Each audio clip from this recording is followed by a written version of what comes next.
কুতুবুল আউলিয়া হযরত সৈয়দ আহমদ শাহ সিরিকুটি রহমতুল্লাহ আলাইহি, যিনি জামিয়া আহমদিয়া সুন্নিয়া আলিয়ার প্রতিষ্ঠাতা, নবীজির ৩৮তম বংশধর, ইসলাম প্রচারে সাউথ আফ্রিকা থেকে শুরু করে আজকের মায়ানমার পর্যন্ত আছে যার অবদান।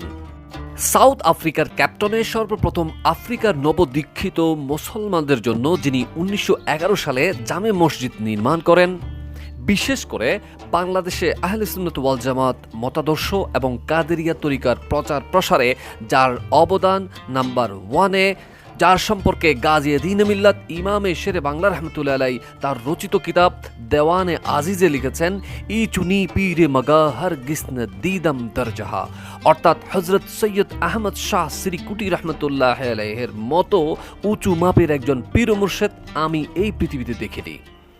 তার জীবদ্দশায় কত সংখ্যক কারামত সংঘটিত হয়েছে একমাত্র আল্লাহ রাব্বুল আলামিন ভালো জানেন। তিনি হযরত খাজা আব্দুর রহমান চৌরবি রহমতুল্লাহ আলাইহির হাতে বায়াত গ্রহণ পরবর্তী তার প্রধান খলিফায়ে পরিণত হন।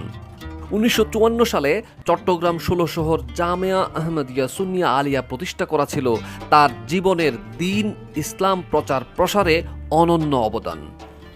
এই মহান আধ্যাত্মিক সাধক তৎকালীন ভারতবর্ষের উত্তর পশ্চিম সীমান্ত প্রদেশের হাজারা জেলায় সিরিকুট পাহাড়ে ১৮৫৬ সালে জন্মগ্রহণ করেন।